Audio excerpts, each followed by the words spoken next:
noite a todo mundo que está assistindo a gente. Essa é a primeira live do Festfoto. Deveria ter inaugurado a sua abertura dia 27 de março, quando veio essa pandemia e adiou uma série de eventos, entre eles o Festfoto. No dia 28 estava marcado o lançamento do livro Farroupilha, no sábado. E aí, nesse meio tempo, nós refizemos todo o nosso projeto e criamos um pacote digital.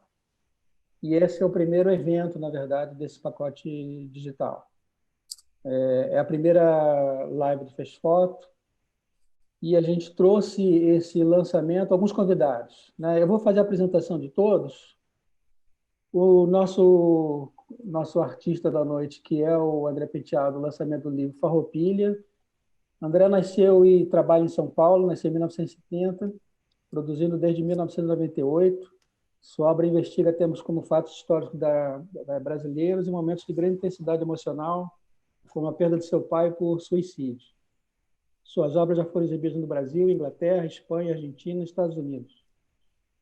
Publicou 5 livros: O Suicídio do Meu Pai, em 2014, Cabanagem, em 2015, que foi incluído na lista de melhores fotolivros do ano nos sites Time Lightbox e PhotoEye. Não Estou Sozinho, em 2016, fez parte da lista de melhores livros do ano da revista Zoom, publicação do Instituto Moreira Salles.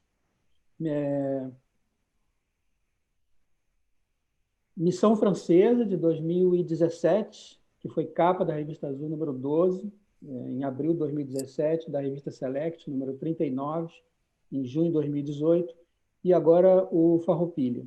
Em 2013, o André venceu o Prêmio Nacional de Fotografia PRVG com o trabalho O Suicídio do Meu Pai. Em 2014, teve seu projeto Tudo Está Relacionado, selecionado para o programa Rumos Itaú Cultural, 2013-2014. E em 2017 foi finalista do Prêmio Conrad Verso de Fotografia com Missão Francesa. Em 2019, venceu o Prêmio Chico Albuquerque de Fotografia com Cabanagem. Ou seja, essa série de livros aí do projeto Rastros, Traços e Vestígios levou um balde de prêmios e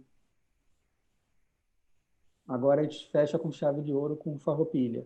As suas obras fazem parte das coleções da Pinacoteca de São Paulo, do Museu de Arte do Rio de Janeiro, do Museu Nacional de Belas Artes do Rio de Janeiro, do Museu de Arte Contemporânea, Espaço Cultural Casa das 11 Janelas, em Belém, da Fundação Cultural da Bahia e da Fundação Marcos Amaro.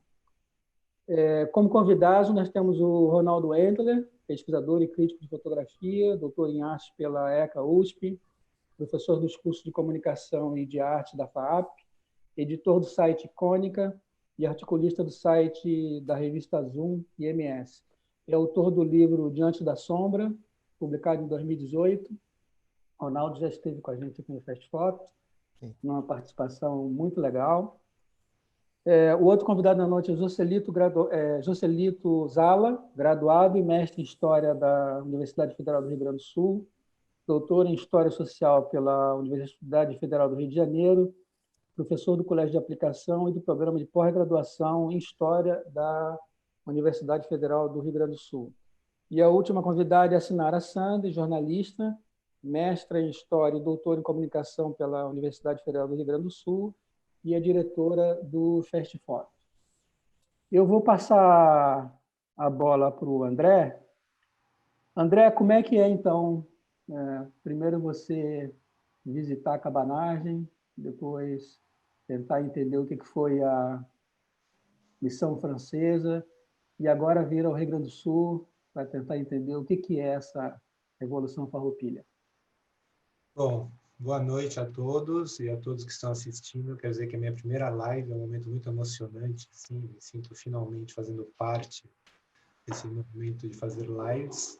Mas antes de começar a falar tudo isso, Carlos, vou falar um pouco só disso, porque também a gente não vai ter tanto tempo para ficar falando. Eu queria fazer alguns agradecimentos, porque como a gente está aqui para falar de um livro, livro é um tipo de projeto que envolve muita gente.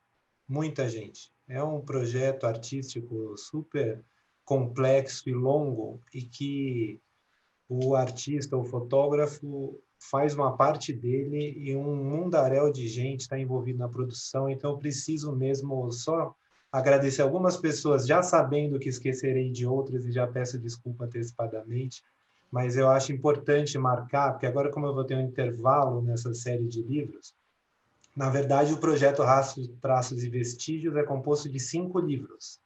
Eu fiz 3 e agora eu terei um intervalo, por alguns motivos que eu posso falar depois, mas eu acho que é importante pontuar algumas coisas. Então, o meu primeiro agradecimento, porque afinal hoje é Dia dos Namorados, vai para a Carla, minha companheira, porque sem ela nada aconteceria. Ela é uma artista genial com quem eu divido a minha vida e as minhas ideias e os pensamentos. Eu aprendo com ela todo dia, então eu preciso agradecer para ela antes de tudo.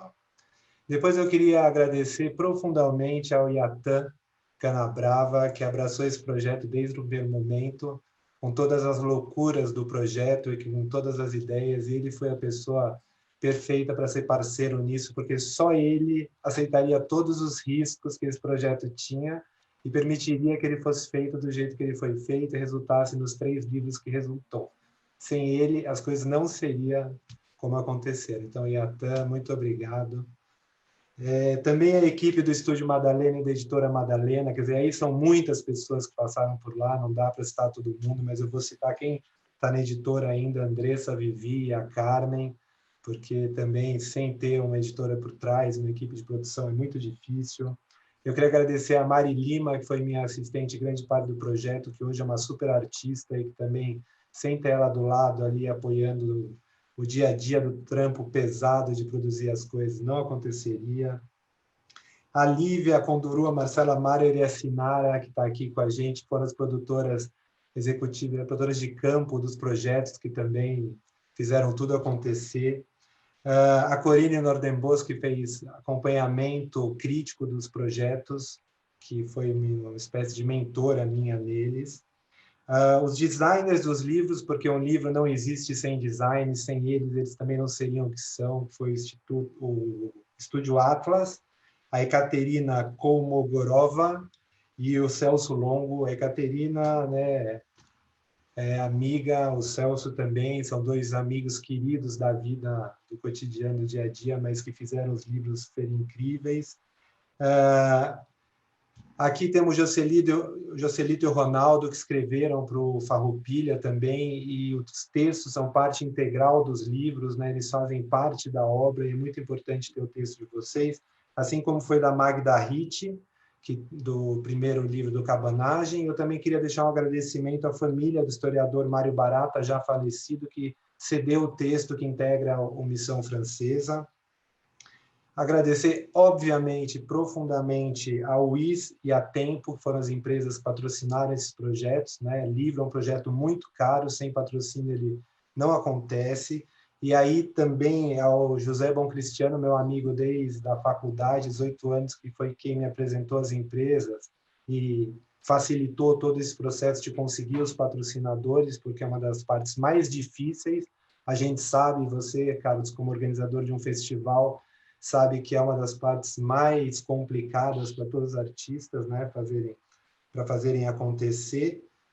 A Zipper, que é a minha galeria, que também apoiou financeiramente o projeto, especialmente o Lucas, que é um parceirão aí de todos os projetos. A Fábrica de Arte Marcos Samaro, que também apoiou financeiramente o projeto. E aí eu tenho 1 milhão de amigos para agradecer, entre eles vocês que estão aqui, mas eu queria especialmente citar o Felipe Russo, o Walter Costa e o Ivan Padovani, meus brothers, com quem eu discuti o projeto noites e noites a fio, regados a muita cerveja e muitas discussões, e os livros não seriam o que são sem eles. E todas as outras pessoas, amigos que me receberam em casa, aí no Sul, Alexandre Santos e o Marcos Mello, queridos que me receberam em casa, né? Porque para fazer o projeto acontecer, a gente nunca teve dinheiro suficiente para tudo, então eu abusei de amigos em todas as cidades que eu fui para poder ficar hospedado e não gastar com hotel, para poder gastar com outras coisas. Desculpa eu tomar o nosso tempo com isso, mas não, sem agradecer as pessoas, a gente não chega a lugar nenhum, e eu esqueci várias outras, todos que compraram fotos e o livro no crowdfunding que eu fiz também. Enfim, a todos vocês, muito obrigado. Nada disso aconteceria.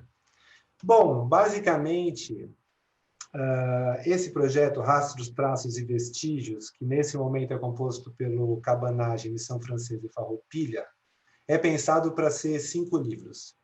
Ainda deveria incluir o descobrimento do Brasil e a independência do Brasil, que seria ótimo se eu conseguisse fazer em breve, né? Porque, afinal, daqui a pouco a gente vai comemorar 200 anos da independência do Brasil, quem sabe, né? Eu consigo. Mas o projeto é interrompido porque ele necessita de patrocínio, eu não tenho patrocínio para os outros 2 livros, e também, como artista, eu senti que depois de fazer 5 livros num curto período de tempo, seria legal eu dar um respiro para minha própria cabeça e para o meu lado criativo, para pensar como é que eu posso continuar criando livros que tragam coisas novas, né?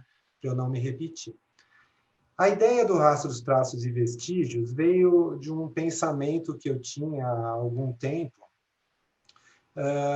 Eu sempre fui uma pessoa que gostou muito de história, desde a escola, era a minha matéria favorita, né? E eu lia livros de história, me interessava pelos assuntos, mas nunca tinha refletido profundamente sobre isso.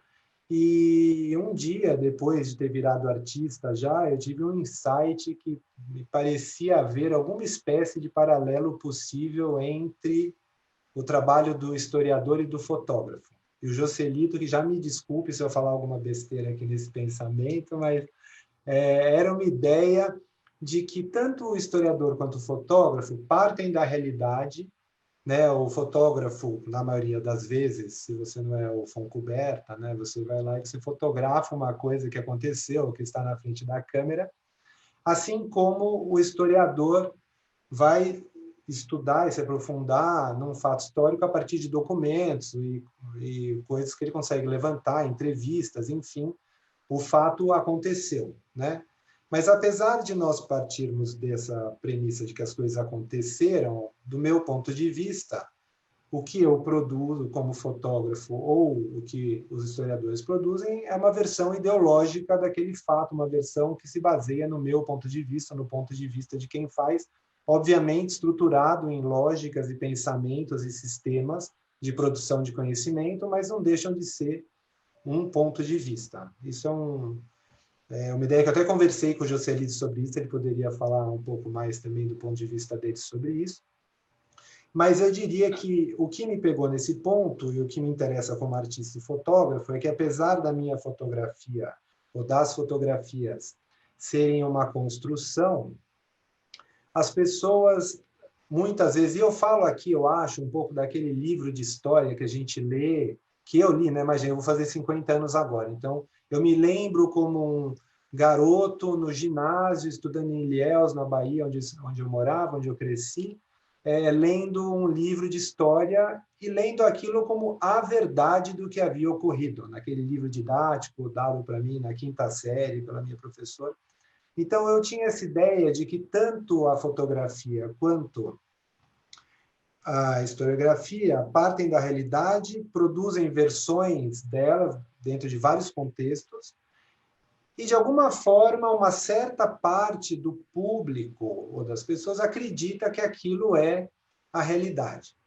E que, por isso, seria muito interessante tentar buscar um livro, criar um trabalho fotográfico, eu não tinha pensado em livro na época ainda, que lidasse com questões históricas, ao mesmo tempo que usasse fotografia.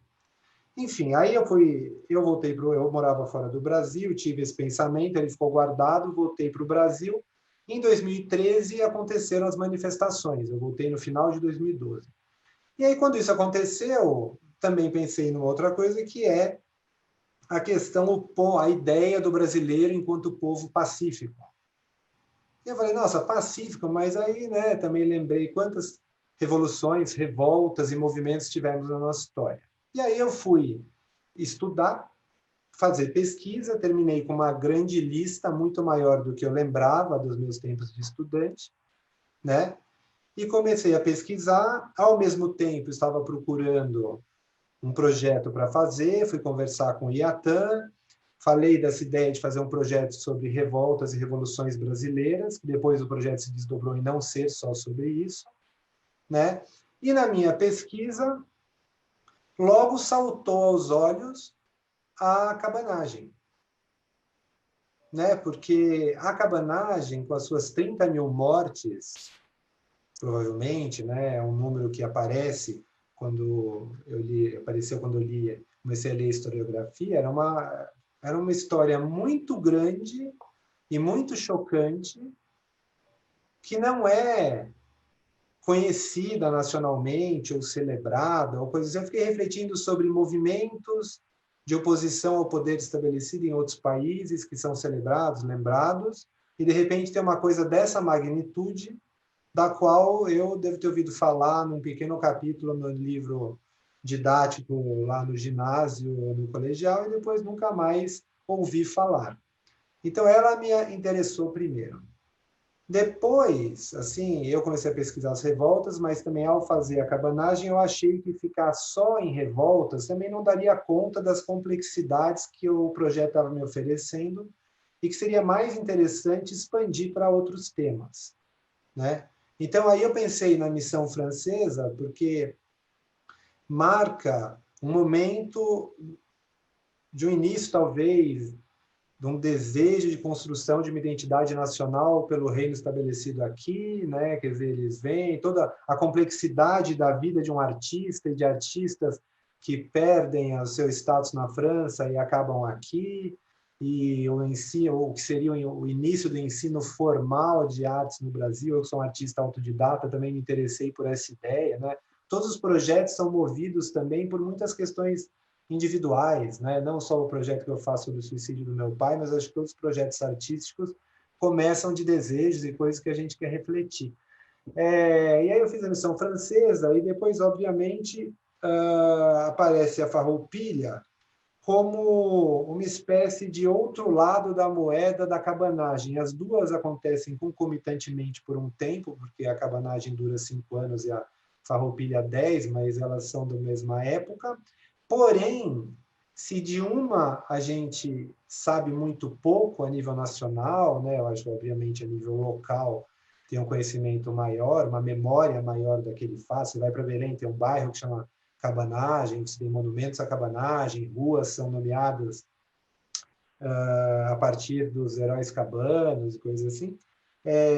Por outro lado, a Farroupilha, muito pelo contrário, existe uma grande celebração anual que acontece em todo o estado, existe todo o movimento dos CTGs, que é muito grande em manter a ideia do tradicionalismo gaúcho, e aparece na historiografia, aparece em obras literárias e coisas assim.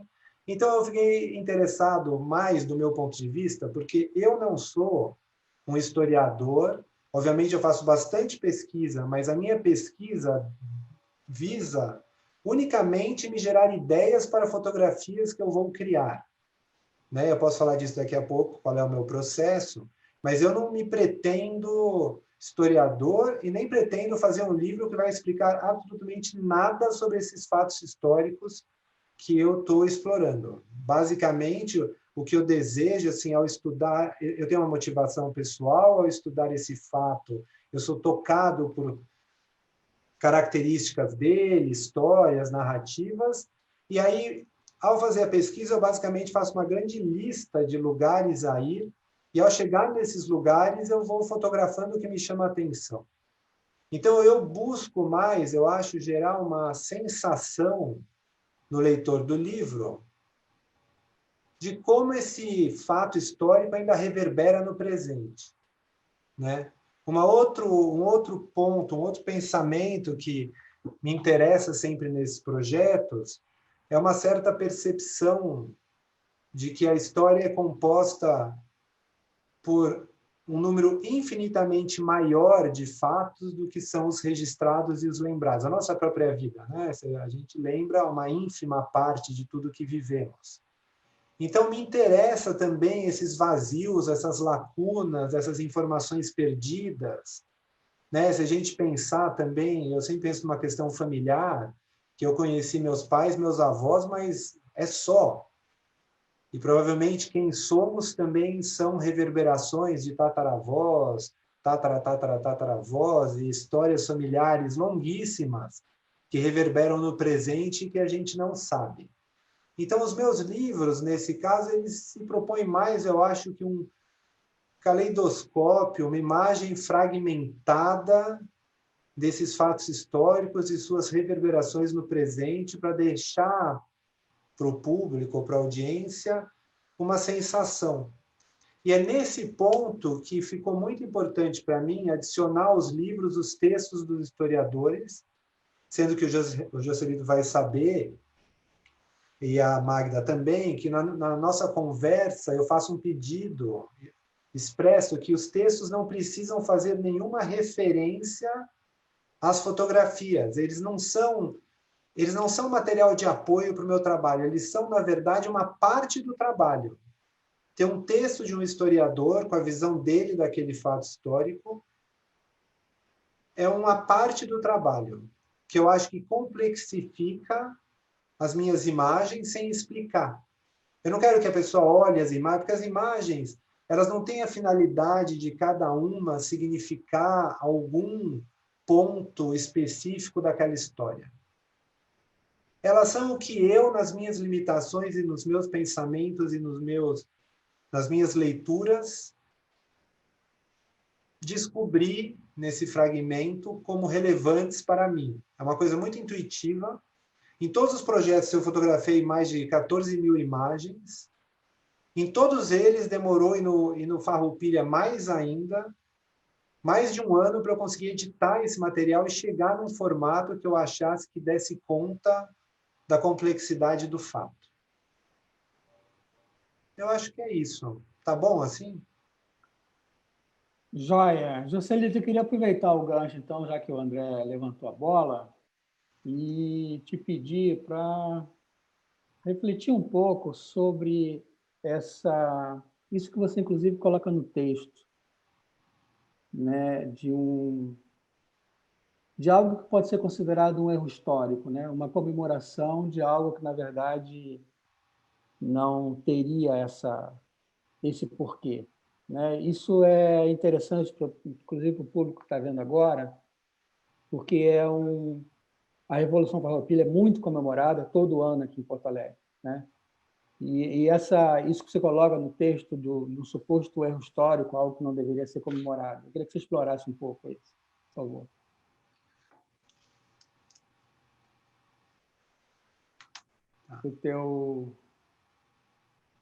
Você está com o microfone desligado. Agora. Certo. Então, primeiro, eu gostaria de agradecer bastante a oportunidade de conversar com vocês e agradecer mais uma vez o André pelo convite e pela belíssima chance de fazer parte, figurar dentro desse trabalho que eu gostei muito. Né? Não sou um especialista em arte, mas me agradou muito, tanto visualmente, graficamente, né? O trabalho de edição está belíssimo também, a gente tem que falar disso. Quanto como discurso artístico, né? Porque é um discurso que dialoga bastante, concordo, com perspectivas mais recentes de escrita de história científica, apesar de termos pontos de vista disciplinares diferentes, né? Enquanto na história científica a gente tem um ponto de vista mediado, eu concordo com o André que a gente está falando, são duas representações da realidade, a partir de suportes verbais e não verbais diferentes, mediados pelo ponto de vista do narrador ou do fotógrafo, né? O foco narrativo do texto do historiador ou do fotógrafo. Mas a gente não tem uma ambição artística, no caso da escrita da história, né? E para o bem e para o mal, né? Então, aí a gente tem uma diferença que não, eu acho que não impossibilitou um diálogo bastante rico, né? Então, aí, aproveitando o gancho da tua pergunta, né, quando eu falo em um erro histórico, eu estou pensando no termo anacronismo mesmo, né, de algo que é lembrado de uma maneira equivocada em relação à sua referência factual. Né? Então, por exemplo, quando a gente fala na memória da Farroupilha e não da história da Farroupilha ou da historiografia sobre a Farroupilha, quer dizer, esse discurso senso comum que é celebrado pelo CTG, pelo discurso oficial do Estado também, a gente não pode esquecer que a Semana Farroupilha, né, para quem não é aqui do Estado, talvez não esteja muito familiarizado, mas tem uma semana, acho que mais de uma semana até, né, na verdade, cenário. Acho que às vezes, acho que vai do 7 de setembro até o dia 20 de setembro, às vezes as comemorações, né, em que se atualiza e se representa todo um imaginário acerca da Farroupilha e do mito do gaúcho, que foi construído muito tempo depois do fato e com interesses políticos muito diversos. E aí, então, por exemplo, nesse discurso de memória, é muito comum representar a Farroupilha como uma revolta por liberdade, né? Então, ou uma revolta em defesa da República, né? Nos discursos que tentaram reabilitar a Farroupilha na memória nacional e inserir essa história local dentro de uma narrativa histórica mais ampla do Brasil, se reforçou muito a ideia de um prenúncio republicano brasileiro anunciado no evento. O que, evidentemente, é um anacronismo, né? Não tem como pronunciar algo, inclusive, porque são processos bastante distanciados no tempo, né? Mas isso tem um uso político, né? Então, aí tem outra questão. Não é que eu acho que não pode ser celebrada essa memória, né? Eu acho que nós, historiadores, nós não temos o monopólio do discurso sobre o passado, nem tem que ter mesmo, né? Tanto que eu acho belíssimo quando pessoas com a qualidade teórica, densidade artística do André se propõem a trabalhar com questões históricas e de memória sobre o passado. Agrega muito sobre esse olhar. Mas também é um discurso que pertence ao senso comum, né? O que eu acho que se trata, o papel do historiador é duplo, né? Na verdade, a gente tem que sim desfazer os mitos históricos, desfazer esses anacronismos, faz parte do nosso métier, né? Mas a gente também tem que tentar compreender por que esse erro histórico sobrevive no presente. E esse foi, de certa forma, o objetivo do meu texto no livro do André, né? Eu acho que a gente conseguiu conversar bastante sem saber o que cada um estava fazendo, né, André? Porque o André teve todo o cuidado de dizer, Joselito, faz o que tu quiser, me deu toda a liberdade para, né, faz o que tu vem produzindo com as tuas pesquisas, enfim, é um texto diferente, não tem que fazer referência, e assim como ele também não tinha que fazer referência a esse texto específico, né, é um diálogo, né, e que eu acho como muito rico, porque os dois, de duas perspectivas diferentes, a gente está apontando para essa memória viva na sociedade sul-rio-grandense hoje, né? Independente da gente gostar ou não gostar dela, né? Também é um fato que ela existe, ela é celebrada e ela mobiliza milhares, talvez milhões de pessoas anualmente, né? Em termos econômicos, políticos, culturais. Tem questões interessantes dentro mesmo da perspectiva mais regionalista, assim, em artes. Não dá para dizer que tudo é ruim, porque é necessariamente regionalista. Tem problemas, né? E aí é outro papel do historiador, que eu acho que também pode ser o papel do artista, né? Como quando se trata de um discurso que celebra apenas a elite estancieira, branca, aquele sujeito universal, o homem branco, heterossexual, né? Que não tem um olhar para a diferença. Isso é uma tendência também nesse discurso de memória da Farroupilha, né? A gente não celebra os negros que participaram da Revolução. A gente tem um tabu para falar do episódio de Porongos, que foi o massacre dos lanceiros negros, né? A gente celebra a imagem do Bento Gonçalves. Quer dizer, é um descendente de português de extração econômica superior e militar, né? Então, cadê a diversidade? Cadê a memória? Então, cadê os outros sujeitos da história, né? E eu acho que o André consegue trazer isso para o texto com muita riqueza, muita perspicácia. Posso fazer um comentário, aproveitando antes do Ronaldo falar, só para não perder? Eu acho, assim, como a pessoa que não é do Estado, não sou do Pará, não sou do Rio, não sou do Rio Grande do Sul, né? Quando eu chego, eu acho que esses projetos, eu tomei um cuidado para evitar... O que me interessa mesmo é essa complexidade das interpretações das narrativas, porque eu não tenho conhecimento de fato, não habito esses estados, não passei aí tanto tempo suficiente para entender quem é quem na história, né? Mas aí vão me interessando como cada participante de celebrações e coisas vão aparecendo, né, nos momentos específicos, e isso eu vou tentando registrar, né, assim, de um jeito... Eu tenho essa técnica que existe até um nome desse movimento na fotografia, que é o deadpan, que essa coisa seria a imagem mais neutra, feita sem grandes rebuscos e sem ser tão rebuscado e sem tentar colocar tanta intensidade na imagem, simplesmente com uma pessoa que para e vai olhando, sabe, esse grupo aqui, esse grupo aqui, esse grupo aqui, né? Então, isso eu acho muito interessante do que você falou, porque eu tomei bastante cuidado com isso também, para não entrar em questões das quais eu conheço muito pouco nesse sentido, né? Mas, ao mesmo tempo, eu olhei uma complexidade de participantes dessa história muito grande no Rio Grande do Sul, né? O número de grupos que se relacionam de alguma forma com a ideia da Farroupilha, né? E tanto que eu trouxe para o livro, por exemplo, pessoas ativistas do movimento negro hoje, que recuperam ideias dos lanceiros negros, porque existe o pensamento hoje todo de trazer essa história de volta, né? Eu fui até Porongos fotografar o local onde se acha que aconteceu o massacre, né? Assim, olha, passando aqui, como fotografei pessoas no acampamento Farroupilha, assim como fotografei a cidade cenográfica de Santa Fé, porque em algum determinado momento da série O Tempo e o Vento há uma passagem da Farroupilha. Todas essas camadas de interpretação da história me interessam, assim como a Brigada desfilando no 20, com uma celebração, quer dizer, no 7 vai o Exército, no 20 desfila a Brigada. Todas essas camadas eu achei uma coisa muito interessante para pensar sobre o que você falou, também de como as ideias são apropriadas, as narrativas são recontadas e reconstruídas por cada grupo também com o seu interesse, né? Não sei se foi exatamente assim, se você pensa exatamente Sim, assim. e eu acho que na sua narrativa visual você consegue recuperar a diversidade e a complexidade dessa realidade, né? Eu posso mostrar rapidinho. Eu gostei muito desse tipo de contraposição que você faz.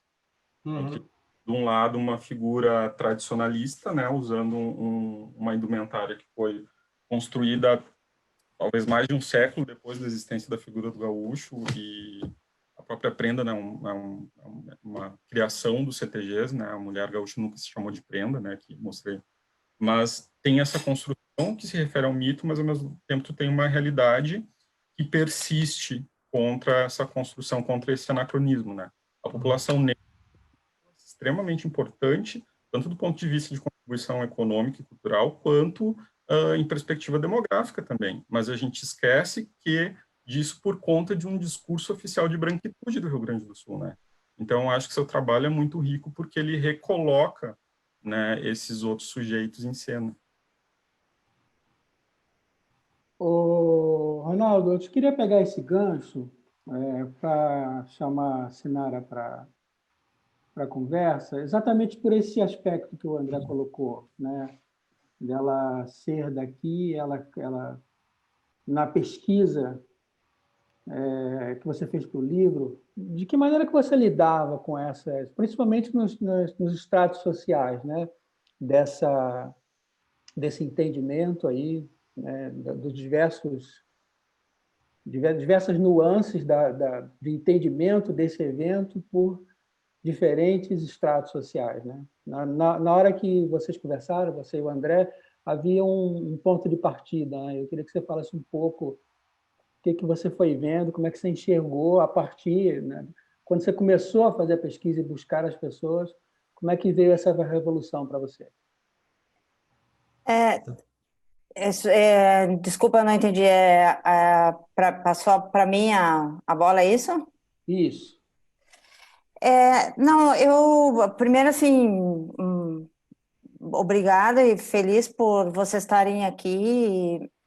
O trabalho do André, eu acho que tem dois aspectos importantes, assim. Um é a relação do trabalho dele com a fotografia gaúcha, né? E a segunda é essa interface mesmo de um texto que é um texto visual, ao mesmo tempo muito de pesquisa histórica e jornalística também, que eu acho que é uma interface importante. Para mim, particularmente, eu não sou especialista em Revolução Farroupilha, mas sou uma pessoa que não sou neófita no campo e tal. Era um trabalho de bastante desafio, porque a gente sabe todo o contexto em que se dão as leituras e que se dão as revitalizações que são feitas, né, sobre a Revolução Farroupilha no Rio Grande do Sul. Então, eu acho que assim, a primeira coisa que a gente fez foi, ou melhor, que acho que foi o resultado disso, foi ter contato com essa historiografia gaúcha, que é uma historiografia bastante arejada, né? A gente conversou com os historiadores, vamos dizer, mais anteriores, uma geração de historiadores anteriores ao Joselito, também conversamos e incorporamos o Joselito, né? Não o Joselito, mas o viés com que ele trabalha, o que ele traz dessa nova perspectiva, eu acho, da historiografia gaúcha mesmo. E o que eu acho que é importante assinalar é que, à medida que o André não se propõe a fazer uma defesa de tese sobre a Revolução Farroupilha, né, ele vai pontuando com muito mais silêncios propriamente do que propriamente com afirmativas, ele vai estabelecendo relações que são muito interessantes e que, em alguns momentos, são relações que, para a gente que vive o cotidiano dessa narrativa tão viva, né? Porque é uma narrativa que se renova não anualmente, mas diariamente, né? A narrativa sobre o mito Farroupilha se renova diariamente no Rio Grande do Sul. Mas ele consegue estabelecer uns vínculos que, para mim, eram vínculos que estavam muito adormecidos, né? O nome do palácio do legislativo se chamava Farroupilha, a relação com a carne no churrasco, e que são coisas que são muito óbvias para a gente, mas que saltam aos olhos de uma pessoa que está tomando contato com esse assunto de forma externa, né? É um olhar de estranhamento. E eu acho importante, no diálogo para a fotografia gaúcha, esse trabalho, porque assim, a gente costuma ver a Revolução Farroupilha ou as temáticas ligadas a essa questão regional muito tratadas pontualmente. Eu acho que o trabalho que o André faz traz uma possibilidade da gente ver uma trama um pouquinho mais alargada sobre esse assunto. E queria reforçar também algumas imagens que foram trazidas e que vêm do estranhamento, do processo de descoberta do André mesmo com relação a isso. Eu posso estar errada, mas a questão dos lanceiros negros, por exemplo, é uma coisa que apareceu para ti aqui na pesquisa, né? É uma coisa que foi, à medida que isso que tu foi entrando na pauta, algumas coisas foram aparecendo. Eu acho que os lanceiros foi isso. Acho que a ida até Porongos e a revisitar essa paisagem, que é uma paisagem muito cara para a gente, que ao mesmo tempo é uma paisagem que está adormecida, assim, acho que poucas pessoas foram ou vão ou conhecem o Memorial de Porongos, assim como poucas pessoas conhecem o memorial da onde partiu o Gomes Jardim aqui para fazer a abordagem a Porto Alegre. Ao mesmo tempo, acho que localizar alguns desses vultos perdidos, assim, para mim, essa estátua equestre do Bento Gonçalves perdida no meio da João Pessoa é parte um pouco também dessa camada meio desbotada dessa história que fica tão evidente lá na cidade cenográfica, né? Então, eu acho que, para mim, foi um processo bem interessante, porque por opção pessoal, eu não entraria nesse tema, isso foi uma provocação, um convite feito pelo IATAM, e para mim foi uma oportunidade mesmo de rever isso e também participar um pouco desse estranhamento que eu acho que o André foi tendo, e a partir desse estranhamento foi compondo essa pauta. Só para concluir, eu acho que o trabalho do André é um trabalho de fotografia que me chama muito atenção pelo que ele não diz, ou melhor, pelo que ele sugere, né? Ele não tem ele não tem frases assertivas, eloquentes. Ele trabalha muito mais no silêncio do que na afirmação. Acho que as fotos das paisagens me remetem muito isso, as fotos dos cavalos me remetem muito isso, toda a parte da figura das mulheres ali, das prendas também, remete a todo um trabalho que é de construção dessas figuras, que é anterior àquela fotografia, né? Então, eu acho que para a fotografia gaúcha é muito importante esse livro. Assim, acho que é uma sinalização de como a gente pode rever temas e de como a gente pode retramar essas histórias, e acho que pelo lado da ficcionalização, entre aspas, também é um exercício importante do ponto de vista de fazer ciência, né? De fazer uma narrativa que pode ser não propriamente canônica, né? Então, eu acho que, não sei se ajudei no relato aí de como foi o processo de descoberta dessa pesquisa, mas eu acho que foi muito isso. Acho que o André foi se deparando com questões que ele via que eram muito densas e totalmente desarmado, e o André é um cara muito trabalhador, assim, né? Eu e a Mari suamos para acompanhar o trabalho. Ele é muito trabalhador, assim, ele é muito comprometido com a fotografia que ele faz. Então, eu acho que o livro é um resultado disso, né? Desse processo de enfrentar esse estranhamento. Ele sabia que era angu de caroço, assim, sabia que tinha um monte de coisa envolvida, e foi tateando, e foi montando, e foi se acercando das coisas, e eu acho que reuniu um conjunto muito importante. Câmbio, é isso. Querido Ronaldo, como é que a gente fala sobre esse livro Farroupilha, esse trabalho, dentro de um cenário da fotografia brasileira contemporânea? E eu queria te provocar com uma trilha, mas você está livre para seguir o caminho que você quiser na sua fala, que no seu texto você fala que os fatos históricos, na própria história, você cita o D.B. Woolman com a ideia de que há necessidade de um tempo para que essas histórias que têm a sua potência ganhem um espaço, ganhem uma dimensão para mostrar essa potência, né?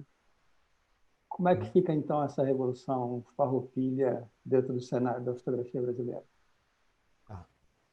Bom, boa noite. E primeiro, obrigado, André, obrigado, Carlos, pelo convite para participar dessa conversa. Eu fiquei muito feliz de poder atravessar esse livro com um texto. O André já é um interlocutor aí de longa data. De tempos em tempos a gente senta nos botecos aí para falar dos projetos, das ideias. E foi muito bom poder, em algum momento, tentar sistematizar isso num texto. Bom, tem duas questões que você colocou, Carlos. Eu vou começar falando um pouquinho desse trecho que você cita, em que eu cito de Dilberman, até talvez para colocar aqui um pequeno gancho que pode ser retomado pelo Joselito.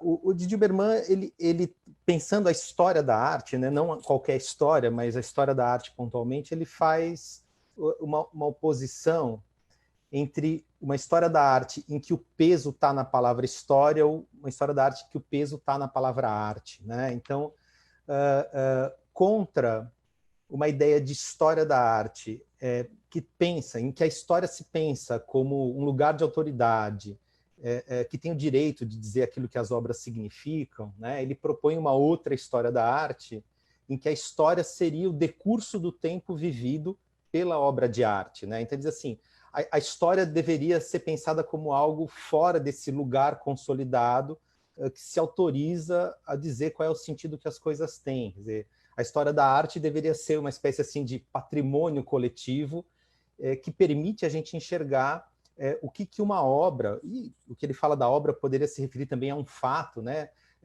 De que maneira essa obra ou esse fato se transforma ao longo do tempo, né? E aí tem uma coisa curiosa, e talvez essa seja a provocação para um historiador, é que o que o Didi Uberman defende é justamente aquilo que geralmente assusta o historiador. Ele defende um certo direito ao anacronismo, né? Quer dizer, para ele é mais importante do que a gente tentar se colocar, tentar respirar aquele ar que pairava em torno do fato, né, do momento em que o fato aconteceu. Para ele é importante entender por que um certo acontecimento ele ainda chega até, ele ainda nos diz alguma coisa no presente, né? Então, pensando numa obra de arte, por que uma obra feita 500 anos atrás ainda é capaz de dizer algo sobre o meu tempo, né?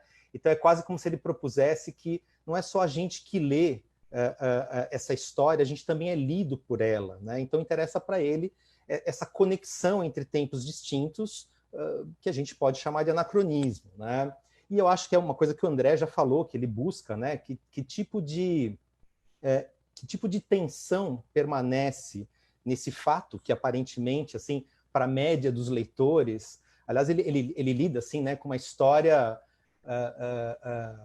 que aparentemente, assim, para o público médio, para o leitor médio, assim, para o aluno da escola, soa um pouco resolvida pela página do Wikipedia, né? Assim, se eu tivesse que saber alguma coisa sobre Farroupilha, eu faria uma leitura de uma pagininha.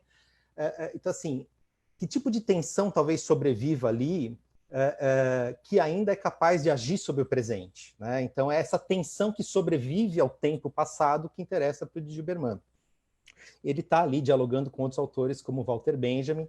Agora, eu para tentar fazer uma conciliação entre esse risco do anacronismo, que assusta um pouco quem pesquisa, quem está no campo da pesquisa em história, e esse direito ao anacronismo que o Didi Uberman reivindica, eu poderia dizer assim, que se talvez a história não escape ao anacronismo, o que está sendo reivindicado por ele, um pouco pelo André nesse trabalho, é a possibilidade, é o direito de que o anacronismo não pertença simplesmente ao jogo de uma história que se oficializa, né? Quer dizer, se você tem certas movimentações políticas que têm a autoridade, a capacidade de reconstruir essa história conforme aquilo que se deseja, né, que seja lido pela posteridade, o que está sendo reivindicado aqui é o direito que esse anacronismo seja colocado em disputa, seja também apropriado pelos pequenos cronistas que estão ali se deparando posteriormente com o fato, né? Então, assim, talvez isso equilibre um pouco as forças, né? Contra o anacronismo de uma história que se oficializa por muitos interesses políticos, a gente tem também outras brechas de anacronismo que podem se colocar em disputa com essa história oficial. Agora, assim, só rapidamente tentando contextualizar, pensar esse trabalho do André num contexto mais amplo de uma história da fotografia ou da fotografia contemporânea, eu penso que, bom, a fotografia ela sempre se comprometeu, às vezes abusivamente, a servir de ferramenta para uma história positivista, como se ela fosse capaz de resolver todas as dúvidas, né? A fotografia diz a verdade, é capaz de revelar essa verdade que às vezes o historiador supostamente busca. Num sentido mais amplo, a fotografia também se compromete, né, se comprometeu muitas vezes a construir imagens sintéticas, o que a gente chama de imagem icônica, né? Qualquer guerra, qualquer conflito importante, a gente tem na cabeça 2, 3 imagens que parece dizer tudo o que precisa ser dito sobre aquele fato, né? Então a fotografia ela se comprometeu com essas grandes narrativas, com os grandes eventos, propondo discursos que supostamente também fossem definitivos. Em contrapartida, a fotografia também se compromete com um pequeno relato doméstico, né, intimista, subjetivo. Isso está nas fotografias amadoras, mas isso transborda por uma fotografia que vai para as galerias, que vai para o museu. Quer dizer, a gente tem muitos artistas transformando em projeto artístico esses relatos que são bastante subjetivos, intimistas, geralmente construídos a partir de cicatrizes que são pessoais também, né? Assim, dores que são familiares. O André, por exemplo, pensando no projeto anterior dele, né, o suicídio do meu pai, está aí talvez colocada essa história íntima e uma história de caráter de interesse mais coletivo. Mas aí eu penso o seguinte, essa pesquisa do André, que envolve esses 3 livros, produz uma espécie de conciliação entre essas fotografias antagônicas, porque ele se propõe a lidar com grandes fatos históricos que já são objeto de pesquisa, né, de muitas pesquisas acadêmicas, né, mas a partir de um olhar que é bastante pessoal, né? Mas ele também sabe evitar, e ele já soube evitar, mesmo no projeto anterior, o suicídio do meu pai, uma coisa que às vezes esses projetos dos artistas contemporâneos que lidam com histórias íntimas não conseguem evitar, que é o excesso de drama, né? Ele tem uma estratégia muito própria, assim, uma fotografia que às vezes é muito quase fria, assim, quase científica, né? Sem muitos artifícios retóricos, né? E isso permite a ele se dispor a transitar pelo fato de um ponto de vista que é absolutamente pessoal, sem ficar ali expondo, eventualmente, feridas que doem no próprio corpo, né? Então, eu acho que existe uma experiência que tem uma singularidade, e eu entendo esses projetos assim como um projeto muito honesto, no sentido de alguém que está fora do seu lugar, né? Como o André falou, quer dizer, ele não pertence a esses territórios, e essas histórias não trazem de imediato uma dor, não estão ali representadas por cicatrizes que doem pontualmente no corpo dele, mas ele é muito cuidadoso, muito delicado, ao fazer desse projeto uma espécie de um relato de uma aproximação, né? Assim, como é que eu consigo chegar até um acontecimento que, em princípio, não me diz respeito diretamente, a não ser como história coletiva, história do Brasil, né? E aí tem uma coisa assim que eu quase li na fala do André, quando ele diz, olha, eu não sou desses lugares. Tem uma questão que a gente tem discutido e tem que ser discutida, que é a questão do lugar de fala, né? Quer dizer, eu não sei se isso já foi reivindicado de alguma maneira com relação ao trabalho do André, mas pode ser reivindicado na medida em que, nessa caminhada em direção ao acontecimento, ele descobre que os negros foram esquecidos, foram apagados, né, dessa história. Eu colocaria assim, é uma questão a ser pensada, a ser sempre discutida, né, o que é esse lugar, quando você está dentro, fora desse lugar de fala, mas eu tenho a impressão que ele constrói com muita sensibilidade aquilo que a gente poderia chamar de um lugar de escuta, né?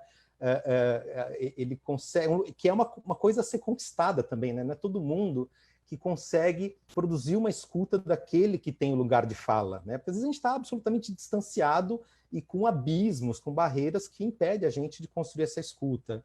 E essa escuta ela acontece em direções que são muito amplas, tanto com relação aos descendentes desses negros que foram apagados da história, mas eu estou lembrando de uma imagem, por exemplo, assim, de os militares no seu desfile, muito sisudos, né? Que quando ele dá um close na cara desse militar, a gente pode ler ali uma espécie de visão crítica do André. Esse olhar sisudo ele parece conter dentro dele muitas violências históricas, né?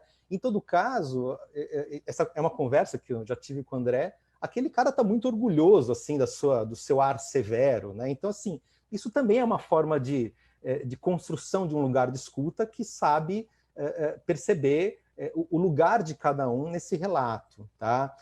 Então, assim, em síntese, eu acho que o André constrói um trabalho bastante original que consegue conciliar duas perspectivas que já são grandiosas, assim, que são importantes na história da fotografia, que é esse desejo de servir de instrumento aos grandes relatos, né, às grandes narrativas sobre os grandes fatos, e, ao mesmo tempo, trazer para a fotografia esse discurso do pequeno cronista, assim, que se depara com um pequeno acontecimento e que é capaz de produzir um discurso que desestabiliza, que acha fissuras, né, no corpo dessas histórias que se oficializam. Bom, eu acho que é isso por enquanto. Estou aberto aí depois a outras conversas. Obrigado. André, eu queria pegar esse gancho que o Ronaldo levantou, porque também né, Ronaldo, encontrar o seu lugar dentro da fotografia brasileira contemporânea, né? Que já é tão rica, já tem tantos caminhos, já tem tantos autores, já tem tanta história. E aí, sim, o que eu te pergunto, André, essa característica da sua foto, você tem umas fotos uma imagem, né, os retratos principalmente, extremamente simples, mas extremamente bem resolvidos, né? Então, esse lugar de escuta que o Ronaldo coloca dentro desse cenário que a gente já conhece da fotografia brasileira, eu acho que também é uma reivindicação sua como um lugar dentro da fotografia brasileira. Eu queria te...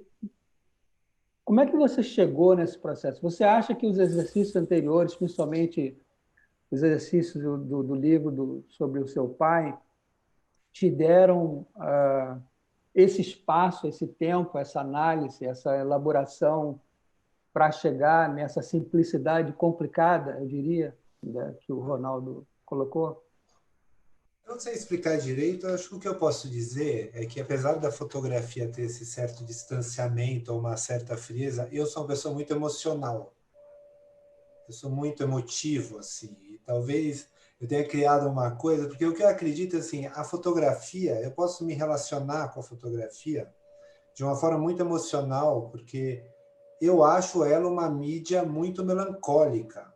Assim, a fotografia tem um potencial melancólico muito grande por ser esse registro de memória, de uma coisa que já passou, e por todos os usos que ela tem na nossa vida. Mas, ao mesmo tempo, eu acho ela uma mídia muito complexa e muito interessante. Exatamente porque ela é uma coisa meio sem peso, hoje em dia que ela ainda é muito digital, é uma coisa que as pessoas, eu acho que a gente ainda está entendendo direito a fotografia, sabe? Eu estava vendo uma fala outro dia do Jeff Wall, onde ele falava isso. A gente ainda nem entendeu exatamente o que é a fotografia, como ela funciona. E eu acho muito interessante colocar questões complexas ou muito violentas de forma muito simples, para gerar um pensamento na pessoa. Eu quero uma imagem que não grite, que ela sussurre algumas coisas e que a pessoa possa, ao ficar olhando para ela e se embatendo com ela e tentando entender. Por isso que no final esses trabalhos são mais do que qualquer coisa livros mesmo, porque quando eu tento reproduzir esses trabalhos na galeria, não dá conta da complexidade, né? O livro de fotografia é maravilhoso, né? Porque o livro é o ambiente nativo da fotografia, eu não perco nada tendo ela na parede ou no livro, eu adiciono a narrativa, eu complexifico uma história. Então, no final das contas, também para falar e para não cair numa coisa, né, muito relevante de ser colocada hoje, em todas as conversas que ainda bem já estamos tendo, já era hora, sobre uma posição de um fotógrafo branco do centro do país, né, aqui de São Paulo, que vai fotografar outras regiões, que é uma questão muito complexa mesmo na nossa história. O que eu entendo do meu desejo como artista é que esses fatos históricos, para mim, reverberam histórias maiores da história do Brasil. Eu não estou, no fundo, falando deles, assim, né? Porque eu não posso, é isso que eu estou dizendo. Mas quando eu vou falar da cabanagem, eu acho que eu estou falando de todos os fatos esquecidos e das violências da nossa história. Quando eu estou falando da Missão Francesa, eu estou falando um pouco de uma ideia de que a gente pode importar modelos, fórmulas, planejamentos que não dão certo, né? Projetos que não chegam lá, que é uma coisa constante da nossa história. E na Farroupilha, falando também de como as histórias são recontadas, reconstruídas e como é complexo o entendimento dessa narrativa no presente. Porque é isso, porque eu vivenciei como fotógrafo e eu acho que eu não posso, de forma nenhuma, não é o meu papel aqui, quando eu faço um retrato, eu também questiono muito o papel do retrato hoje em dia, tá certo? O retratista, ele tem um poder gigante sobre a imagem do outro. Então, ao tentar construir uma imagem mais neutra, com a câmera reta, no tripé, só pedindo para a pessoa olhar para a câmera, né? Eu acho que eu construo uma possibilidade de olhar aquelas imagens de outra forma também, sabe? De que a gente tire um outro discurso que talvez eu pudesse colocar como um paulista que viaja para uma outra região para fotografar, né? Então eu penso também como essas pessoas podem representar quem elas são, quer dizer assim, todas as pessoas ativistas do movimento negro que eu fotografei, eu tive uma conversa, mostrei, expliquei o projeto, mostrei meus outros livros, assim como eu também fui na brigada mostrar meus livros, mostrar as fotos e pedir, ó, todo mundo autoriza o uso da sua imagem no livro, eu tenho autorização para poder usar, porque de fato, hoje em dia, eu acho que todos nós que estamos fazendo trabalho assim, quer dizer, o que me interessa muito trabalhar como imagem que parte dessa história de fotografia documental, quer dizer, a minha visualidade, né, trazer para o campo da arte um olhar que é classificado em outros lugares como documental. Mas complexificar isso, porque que narrativa é essa? Quem tem direito de contar essa narrativa? Eu não estou documentando isso, mas eu gosto de uma visualidade documental porque ela problematiza a questão. Porque eu quero que o meu leitor olhe e depois olhe a fotografia na capa do jornal, que também é uma construção, e também questione outras coisas, e questione meu próprio trabalho, e questione a construção de narrativas em todas as camadas possíveis, né? Eu acho que a gente tem um grande aprendizado de leitura de imagem a ser feito, né? Quer dizer, eu coordeno um grupo de estudos aqui em São Paulo para fotógrafos, não de estudos teóricos, a gente só discute trabalho e lê alguns textos, né? Onde a gente discute basicamente isso no trabalho das pessoas, o que a sua imagem significa, né? O que você quer comunicar como artista, que tipo de imagem você está produzindo, que tipo de visualidade você está dando para a sua imagem, como você está usando essa imagem. E o grupo é uma caixa de teste, né? Onde as pessoas jogam o trabalho e a gente reverbera comentários sobre como a gente entende, como aquilo está chegando na gente, né? Respondi um pouco a sua pergunta? E dá para a gente caminhar mais a noite inteira aí. Eu queria, antes de colocar uma casca de banana para vocês, meio que dando uma geral, ver se o Joselito queria fazer algum comentário a partir de todas as falas que aconteceram, aí as citações históricas. Eu queria fazer um comentário pergunta também, aproveitar para conversar com vocês a respeito desse ponto de vista da arte em contraposição ao ponto de vista do discurso do historiador, né? Aí eu fiquei pensando, Ronaldo, eu acho que a gente não está chamando a mesma coisa de anacronismo, né? O anacronismo para o historiador é muito mais aquele erro factual, mas isso não diz, pelo menos para o historiador profissional universitário, ele não é ele é um perigo, mas ele também é um objeto de estudo. Ele não tem que estar fora do texto do historiador. Ele tem que compor o texto do historiador como um problema. Tanto que eu, por exemplo, não sou um historiador da farroupilha. Né? Se a questão fosse muito mais fazer um retrato sobre a Revolução, falar das suas causas, das suas consequências, enfim, eu não seria talvez a pessoa mais indicada para fazer esse diálogo, para ter sido convidado pelo André. Eu sou um historiador da memória da farroupilha, assim como eu sou um historiador do mito do gaúcho. Quer dizer, eu discuto a criação de símbolos, né? Isso é uma perspectiva muito forte, né, no trabalho do historiador. Ao mesmo tempo que eu estava lembrando que um dos pais da chamada Nova História, da École des Annales, da França, que é o Marc Bloch, falava lá na década de 30 de uma história em retrospectiva. Quer dizer que a gente olha do nosso momento do presente para o passado. E essa é uma perspectiva de escrita de história profissional que vingou internacionalmente, né? Não só na França, mas é a perspectiva que ilumina a profissionalização da história universitária no Brasil depois da década de 70, 80, quando, né, as pesquisas históricas passam a ser feitas em âmbito de mestrado e de doutorado nas universidades, né? Então, acho que a gente está muito mais perto do que longe, na verdade, né? O nosso olhar da história hoje está muito mais próximo desse olhar da história da arte. Mas eu concordo com vocês, concordo muito com a Sinara, que uma das grandes riquezas e potências do trabalho do André são essas lacunas, são alguns silêncios e alguns não ditos que são muito bem construídos para chamar o espectador à interpretação. Né? Quer dizer, tem uma leitura, tem um ponto de vista do André, tem um discurso, tem uma narrativa visual construída pelo André, mas o André convida o espectador a construir a sua narrativa também. Quer dizer, a interpretar e ler a obra.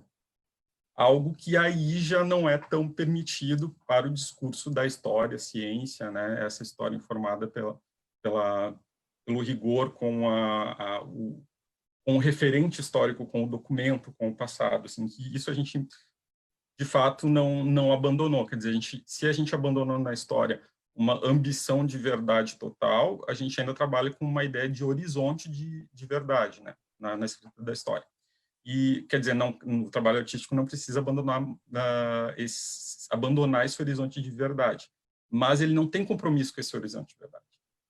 E eu acho que essa é a riqueza e talvez a superioridade desse tipo de trabalho, do trabalho do André, porque aí é muito mais aberto, é muito mais dinâmico e consegue retratar toda essa diversidade de uma forma narrativa que talvez a gente, na escrita da história, não teria condições pelo próprio formato, pela própria linguagem, né, do texto do historiador. Então, eu queria, na verdade, é um comentário mais pergunta, eu queria perguntar para o André se acha que é isso mesmo, se esse ponto de vista artístico tem essa ideia de leitura aberta, né, de obra aberta, para o Ronaldo também, para a Sinara, para vocês colocar isso em debate. Boa.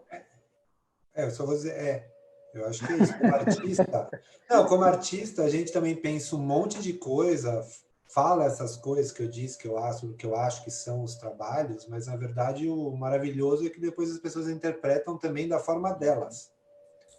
E isso aí que é arte também, assim, o meu grande prazer em ver obra de outros artistas é nunca ler a plaquinha e fazer toda a minha leitura do trabalho e entender o que é aquilo para mim. Eu realmente, é isso que eu digo, eu acho que eu estou propondo para as pessoas uma sensação sobre a reverberação desses fatos no presente. E talvez várias reflexões possíveis sobre fotografia, documento, narrativas, historiografia, mas de um ponto de vista do artista mesmo, da sensação, né? Não, realmente não proponho... Nenhum trabalho é fechado. Nenhum trabalho chega em lugar nenhum, na verdade. É isso. Ronaldo, você quer fazer alguma pontuação? Juscelito, então, você tem razão, assim, a gente sempre corre o risco de pensar um certo conflito entre o trabalho do artista e o trabalho de quem está na academia, trabalhando de forma mais sistematizada, mas sem dúvida, assim, aquilo que a gente pontuou no trabalho do André, isso se coloca como questão, enfim, eu estou pensando toda essa linhagem, você falou da École des Annales, a história das representações, a história dos imaginários, né? O historiador também se interessa por aquilo que transborda para além do tempo que está colocado, né? E certamente existe muita autocrítica, né? Muita autodesconfiança com relação às histórias positivistas, né? E eu acho que sim, né? Essa coisa do silêncio aqui é uma palavra-chave, lacuna, né? É justamente nessa lacuna que algumas tensões elas acontecem e podem ser atualizadas. Quer dizer, o André chega diante desses fatos, eu tenho a impressão, assim, sem nenhuma hipótese sobre os fatos, a não ser com a hipótese de que talvez eles sejam mais complexos do que a gente lê na página do Wikipedia, né? Quer dizer, tem ali tem esquecimentos, né? Tem tensões que foram abafadas, mas que talvez mantenham a sua energia, né? Ele não dá respostas, obviamente não é papel do artista dar respostas efetivas, mas eu também queria te colocar como questão, André, né? Os 2 primeiros livros, a edição, ela tem assim trabalhos muito bem calculados. A gente, quando está ali uma página, uma página aberta, a gente percebe o jogo que está sendo construído entre uma imagem e a imagem que está ao lado, né? Mas os 2 primeiros livros, eles parecem ser marcados por uma errância que também, às vezes, é muito representativa do seu modo de aproximação desses fatos. Nesse último livro, eu tenho a impressão que você tem métodos mais perceptíveis na edição, né? Você tem jogos um pouquinho mais calculados. Não sei se talvez calculados todos os livros tenham sido, mas esses cálculos eles são mais perceptíveis para quem está com o livro na mão, né? E não só assim, essa é uma coisa que me irrita um pouquinho, assim, quando nas discussões sobre fotolivro, toda conversa se detém sobre as duplas, né? Olha essa imagem do lado dessa imagem, né?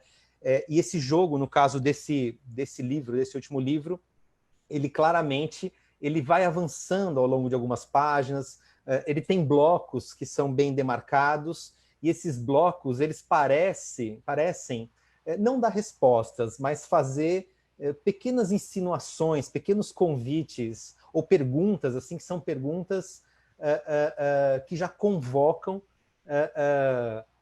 a necessidade de uma resposta. Quer dizer, elas não são perguntas assim, totalmente neutras, do tipo, será que a semana que vem chove, né? São perguntas já um pouco interessadas, um pouco calculadas na possibilidade de respostas que elas trazem.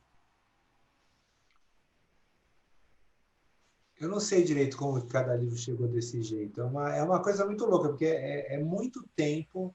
Para mim, editar livro, que eu aprendi fazendo esses livros, é achar uma música qualquer, né? Eu acho que o material ele é muito grande do jeito que eu produzo, muito complexo, e eu preciso achar uma das possíveis formas de deixar esse material harmônico e alinhado com as sensações que eu tive no campo fotografando e depois olhando o material.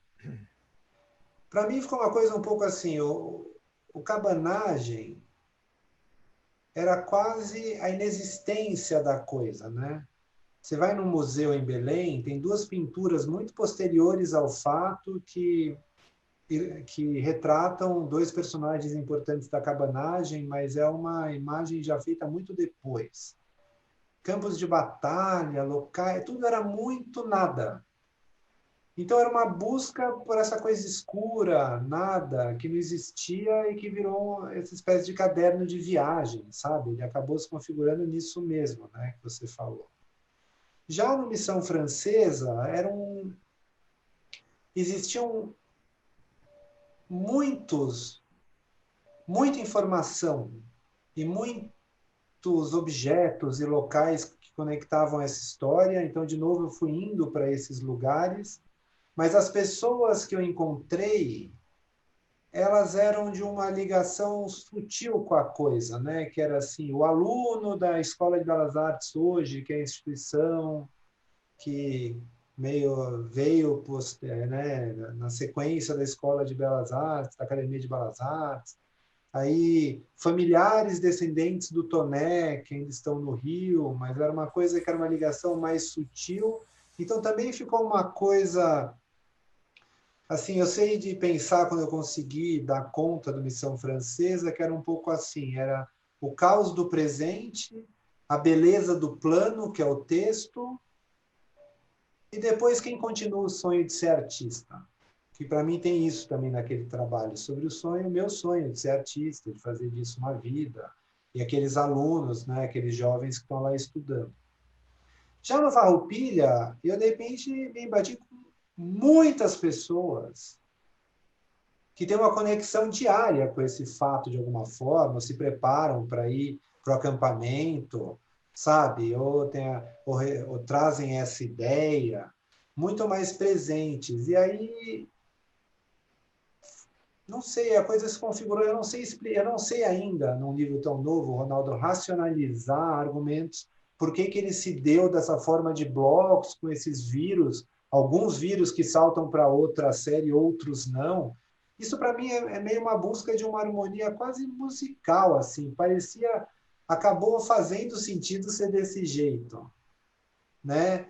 Assim, eu acho que tem uma coisa nesse trabalho também que eu conversei com algumas pessoas que olharam o livro e perceberam isso, uma sensação que surgiu para mim depois, que ele também, de alguma forma, lida com a ideia de poder, sabe? É uma luta, assim, o poder... Tem sempre, assim, um grupo que está no poder e que tem os aparelhos do poder, outro grupo que tenta chegar lá e ocupar espaço nesse poder. Então, quem está no poder faz monumentos, faz desfiles, tem pessoas que se alinham ao poder e aplaudem o que está acontecendo, tem pessoas que estão lutando contra para ocupar um espaço ou para retomar a narrativa histórica de um ponto de vista do que aconteceu com eles ou com o seu grupo. Então, ele deu essa forma como ele aparece, esses grupos, eu acho que vão dando conta de camadas de relacionamentos com o poder, né? Eu acho que ele acabou terminando assim para dar conta disso. Eu queria passar para a Sinara fazer um comentário, mas eu queria pontuar, Sinara, um comentário que o Iatan colocou agora no Facebook, bastante interessante, que é aquele ator norte-americano, Will Smith, dizendo que não existe maior quantidade de racismo, é que agora ele está sendo filmado.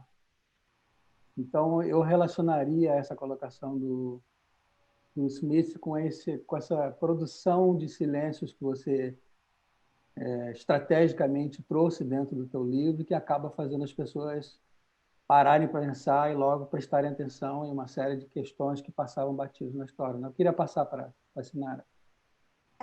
Para mim, a grande questão, vamos dizer, o grande fascínio dessa história da Revolução Farroupilha e, ao mesmo tempo, o grande complicador é que eu não sei se o Joselito concorda comigo, mas isso é um campo de disputa permanente aqui, né? Assim, as leituras, as releituras, as apropriações ou as ressignificações desse fato é parte do nosso cotidiano de disputa. E aí, isso, quando tu, por exemplo, vai fotografar o Palácio Farroupilha, que é a sede do Parlamento Gaúcho, eu nunca tinha me dado conta disso, né? Ao mesmo tempo que é uma matéria de tensionamento e de permanente disputa, tem várias coisas que estão naturalizadas que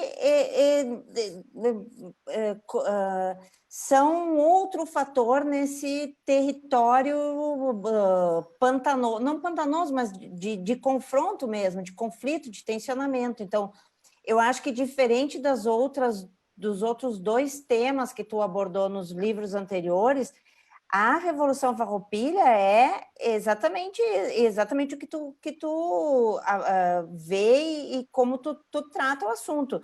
É um campo de disputa permanente. E eu acho que o grande mérito, teu grande mérito foi de ouvir todo mundo, ouvir, e muitas vezes eu acho que teve em alguns momentos no trabalho, no decorrer do trabalho, que as coisas pareciam que não tinham sentido, que não se encaixavam, né? Assim, era muita ponta, né? Era muita faceta, muita estrada, muita derivação nesse mesmo tema, e que em um determinado momento tu foi compondo isso a partir de uma situação de aparente divergência, né? Não são narrativas que convergem, são narrativas que se esparramam, né? Não são apenas versões, na minha opinião, são formas de reviver aquilo, de tornar aquilo presente, no sentido de esse passado incendeia esse presente que a gente tem aqui no Rio Grande do Sul todo dia, e culmina com 20 dias em setembro, em que tem um acampamento que reúne no centro da cidade de Porto Alegre, que nunca foi farrapa, inclusive, né? Outro dado interessantíssimo, porque a cidade de Porto Alegre era imperial, era leal à coroa, nunca foi farrapa. E aí se institui aqui o grande acampamento para comemorar essa insurreição. Então, é uma... E aí, assim, eu acho que o grande mérito do André é isso, assim, ele se despiu de uma obrigação ou de uma intenção de explicar ou de entender, mas de tomar partido disso, e foi se deixando afetar por essa situação de tensão. E aí vieram os negros, vieram a própria conformação desse movimento tradicionalista, que, apesar de ter uma narrativa muito forte, tem muita periferia, tem muita fronteira, onde tem muito tensionamento. A gente viu vários vetores assim, né, que contribuem nesse movimento, tanto o artístico, as invernadas artísticas, quanto os caras que estão pensando e tentando reconstituir um ambiente maçom ali e tal, reivindicando esse espaço ali. E eu acho que um dos grandes dados que também são relacionados com a própria situação hoje de recuperação e de demarcação e de ocupação de espaço mesmo do movimento negro que aparece aí, essa presença, essa retomada dos lanceiros. Agora, eu acho também que tem toda esse aspecto, essa faceta do militar aí que vem pela Brigada Militar, que é uma força que está relacionada com isso, que não está verbalizada no livro, mas que o livro mostra isso, e quem quiser entender a Revolução Farroupilha e a constituição desse Estado policial, né, essa herança dessa força policial na conformação política do Rio Grande do Sul, vai ter uma pulga na orelha com esse livro, né? Porque, opa, como é que é isso aqui, né? Então, acho que é um livro que abre muita possibilidade de estudo, de pesquisa, de debate, né? Assim, não tem muito como ficar... como não se afetar por esse livro, né? E eu acho isso, acho que o André teve o grande mérito de se entrar de se despir, assim, de seus... Agora, uma coisa que eu queria dizer que é o seguinte, ele estava muito informado, né? O André leu muito, conversou muito, e ele sabe hoje muito da Revolução Farroupilha. Então, assim, tem uma camada de estudo teórico bem interessante nesse trabalho, né? Que ele maneja com muitas informações para poder enxergar o que ele está vendo nessa conjuntura, porque sem informação, se ele não tivesse estudado, ele não teria visto isso, né? Então, na verdade, eu acho interessante também essa capacidade de ficcionalizar, mas a partir de um conhecimento teórico muito importante. Assim, o André leu muito, ele entrevistou gente importante, e aí, bom, usou as suas ferramentas, né, para recontar, de certa forma, essa história, né? Câmbio. Duas coisas, assim, parte do meu procedimento, tem uma coisa que eu falo, eu leio, mas também, como eu disse, eu não leio para escrever uma tese nem nada, né? Eu leio como uma pessoa que gosta de ler livros de história e ficar lendo e anotando coisas, e a partir dessas leituras e das entrevistas que eu fiz para todos os livros com historiadores que tratam do assunto, ou de versões do assunto, porque me interessou exatamente, o Joselito veio porque eu achei incrível. Primeiro, eu acho um texto na internet sempre da pessoa, depois eu procuro a pessoa, né? Que é assim, exatamente o estudo das versões, porque eu não queria alguém que fosse contar a história da Farroupilha, né? O que me pegou no seu texto foi exatamente a questão do estudo das narrativas, né? Mas depois que eu leio, eu crio um negócio que eu chamo lista de imagens possíveis, que na verdade eu fico lendo para falar assim, então eu vou para Porongos. Eu não sei o que eu vou fotografar em Porongos, mas eu tenho que ir para Porongos. Ah, tem a cidade cenográfica, a sua pesquisa acha, vamos para a cidade cenográfica. Ah, tem o Palácio Farroupilha. Ah, toda a questão do Centauro dos Pampas, o cavalo da brigada, peço autorização para a brigada, né? Assim, é uma coisa que vai acontecendo, vou pondo numa lista toda enorme, vou indo nos lugares e fotografando o que eu encontro lá na hora, né? Não tem como preparar isso para alguma coisa, né? Com relação aos ativistas, às pessoas, eu tive um grande momento de crise, eu tinha direito de fazer aqueles retratos. Teve uma grande conversa com todo mundo sobre o desejo ou não deles participarem do projeto, de explicação do projeto e do que era o projeto, e o tipo de imagem que eu fazia, dos meus outros projetos, e eles achavam que participar era uma coisa legal. Da mesma forma como eu tive depois, porque a fotografia da brigada é feita num desfile, mas mesmo um livro como esse, isso aqui não é jornal, precisa de autorização, de ter lá e conversar com eles e mostrar o projeto e mostrar o livro e pedir autorização para cada um daqueles militares que está ali, se tudo bem participar, daquele jeito. Porque eu acho que nesse ponto, como retratista, existem muitos níveis de conversa que a coisa pode acontecer, né? Política, ideológica, coisa, mas eu tenho uma questão hoje que eu questiono muito do retrato e da autorização para o uso da imagem de uma outra pessoa ali, que funcionou e que me apareceu, onde eu precisei ter conversas com as pessoas para que elas aparecessem no livro, né? Inclusive, eu posso até contar só uma historinha que aconteceu, porque um dos personagens que eu retratei no acampamento Farroupilha tinha acabado a autorização de uso de imagem, eu só tinha um telefone, foi uma pesquisa que a gente fez para descobrir quem ele era, infelizmente ele já tinha falecido. E ele é conhecido pela família até e pelos amigos como Velho do Mato. Uhum. Eu fui até a casa dele, descobri a viúva dele, fui até lá e levei, pedi autorização e mostrei o projeto para poder usar o retrato dele no livro, né? Eu acho que essa é uma questão. Posso fazer um parêntese nisso? Posso fazer um parêntese?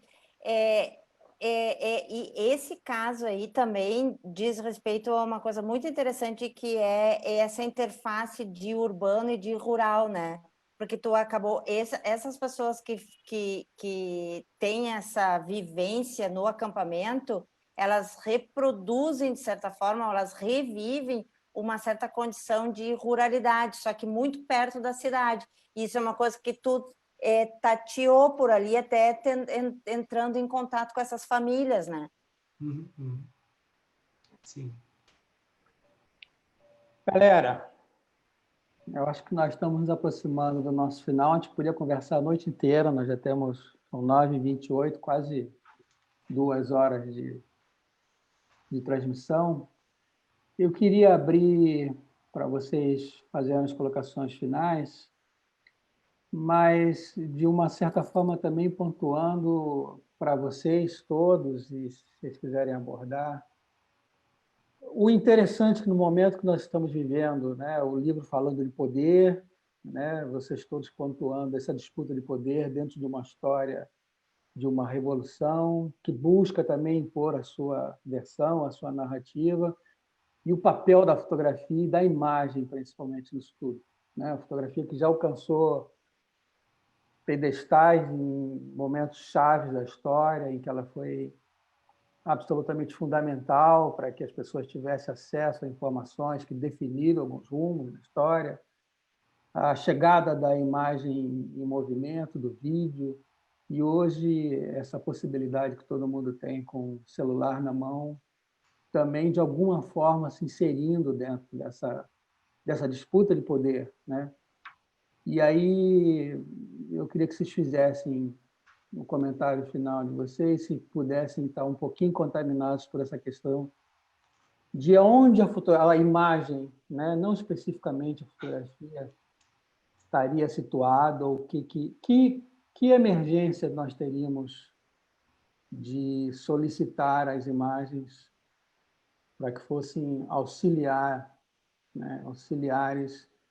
nesse momento de disputa desenfreada, em geopolíticas diferentes, em momentos políticos diferentes, de regiões diferentes, mas que, no fundo, estão todas atravessadas por uma linha do tempo, né? Que acaba nos levando para esse mesmo caminho aí da disputa do poder. Qual seria a nossa urgência ou a nossa emergência no uso das imagens? Qual seria, não é o papel da imagem, mas de que maneira que ela estaria nos auxiliando ou nos complicando, né? Num momento como esse de disputa exacerbada de poder. Quem quer começar? Eu posso começar rapidamente. Não, eu acho que a imagem, um trabalho como o do André é uma provocação, né? Pensando especificamente num território, como o Rio Grande do Sul, eu sempre tenho na cabeça que o Rio Grande do Sul tem o seu passado pela frente, né? E é um passado importante, de muito conflito, né? A gente é um estado de fronteira e um estado com muito conflito. E a Revolução Farroupilha foi um enorme conflito e a gente tem isso pela frente, né? Não está esgotado isso, por mais que se repise esse tema, isso não está esgotado. Então, eu acho que é uma provocação, uma contribuição para a gente pensar. E também queria dizer que, pessoalmente, para mim foi uma experiência muito importante de estar próxima desse trabalho de produção, porque eu acho que o André é um artista que está com muita potência no trabalho e é muito, muito interessante estar no momento em que o trabalho é feito, né? Então, assim, para mim super agradeço a oportunidade de ter trabalhado, de ter visto trabalhar, de ter participado do trabalho, de ver como que a pessoa quer fazer uma imagem, pensa em fazer uma imagem, procura essa imagem, está inquieto com essa imagem, se inquieta, assim, o corpo dele se inquietava com isso e ele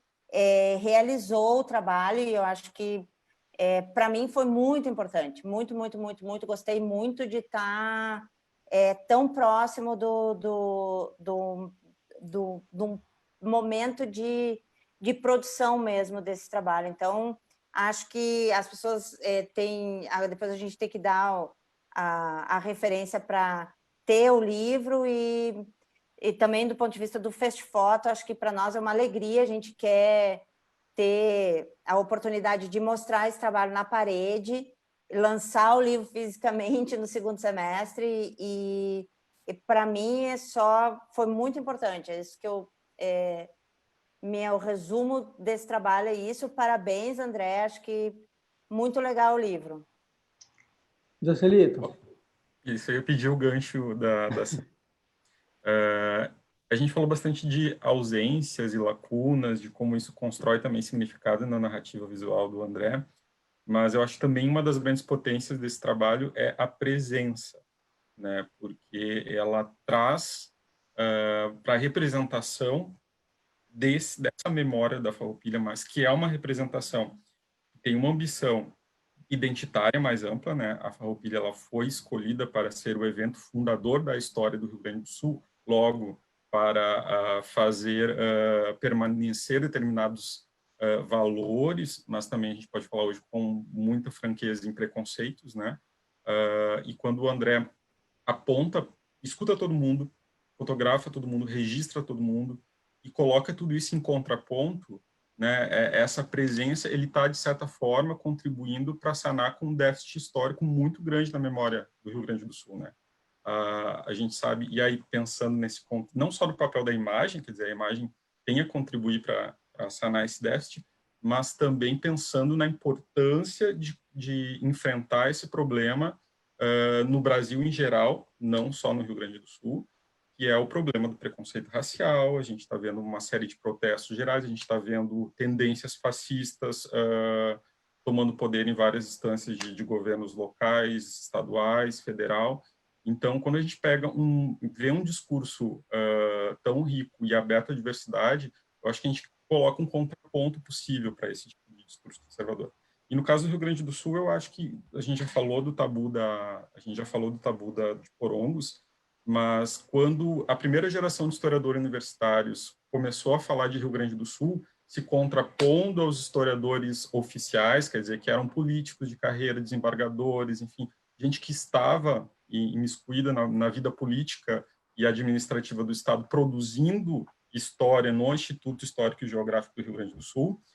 Esses historiadores universitários mostraram que esse discurso oficial ele tinha um grande mito, que era o da escravidão que não houve.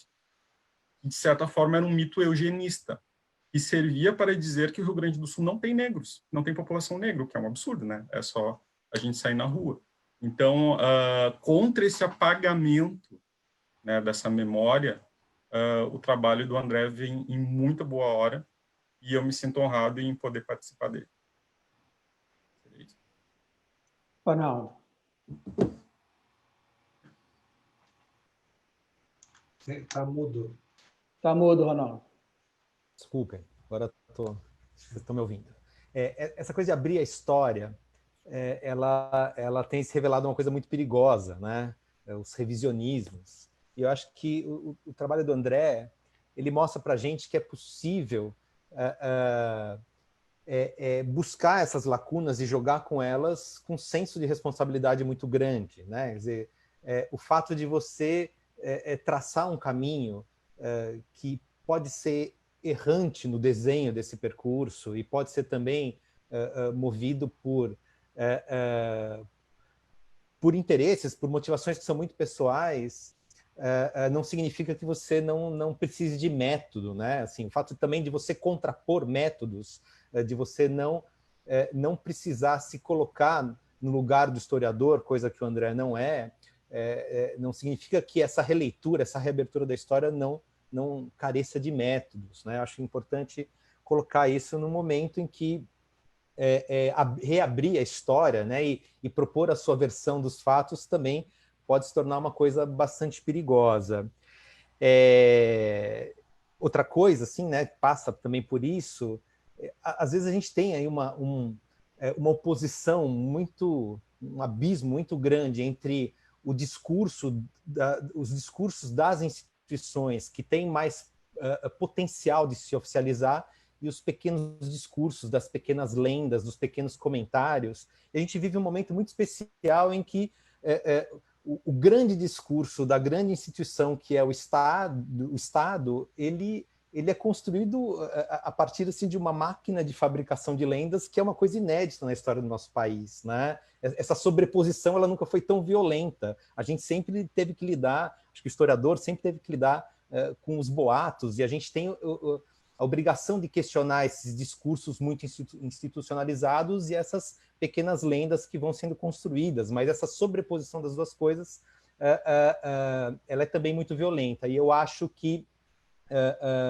o trabalho do André mostra uma possibilidade que vem a perturbar os dois lados dessa história. Uma história ela pode ser construída de modo intimista, subjetivo e ainda de modo muito responsável.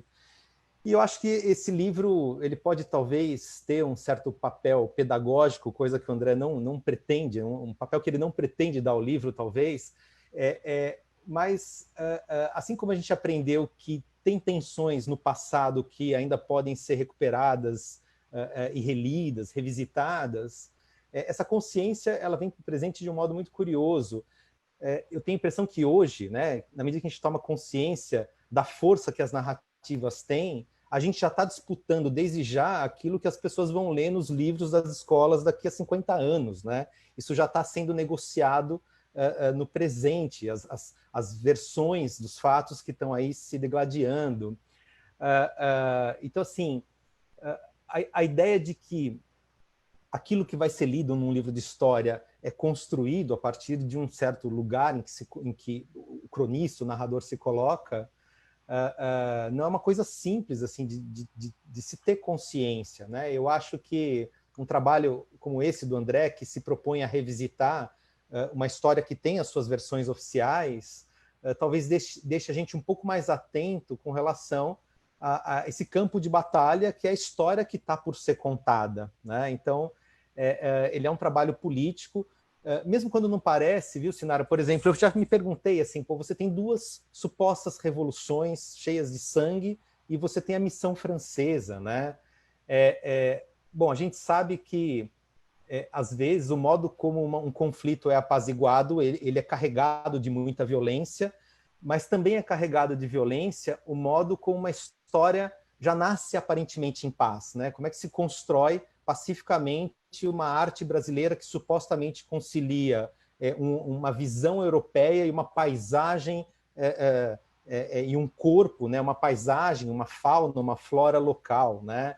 Eu acho que tem ali uma espécie de guerra sendo travada que o André soube perceber. Mas eu acho que é um livro que... São 3 livros, é um projeto, né, que ensina a gente também a batalhar um pouco pela história que está por ser narrada, né, ou pela narrativa que está por ser oficializada. E eu fico aqui torcendo para que venha o descobrimento e a independência do Brasil, né, que isso ainda seja viável. Mas obrigado. Olha, eu só tenho a agradecer a todos vocês, assim, por 1000 motivos e mais todos que eu já agradeci. E eu só preciso fazer um pequeno adendo, porque eu esqueci de falar o nome do meu grande amigo Fujioka. Digo aqui, menciono que o Fujioka tratou todas as fotos de todos os meus livros e sem ele nada existiria também. Então, Fujioka, muito obrigado. E dizer que é isso. Eu acho que vocês já falaram, a gente já falou bastante coisa. André, Livro... vende o teu peixe agora, porque é o seguinte, o livro ficou pronto e ele simplesmente não foi lançado fisicamente. Eu vou falar disso, exatamente. Eu só ia fazer um adendo que, assim, eu acho que todos esses livros também têm a ver com o zeitgeist dos anos em que eles foram lançados. Eles também respondem, depois olhando assim, né, eu acho que todos eles têm algo também que fala sobre o tempo bem da onde o livro está existindo enquanto objeto, né?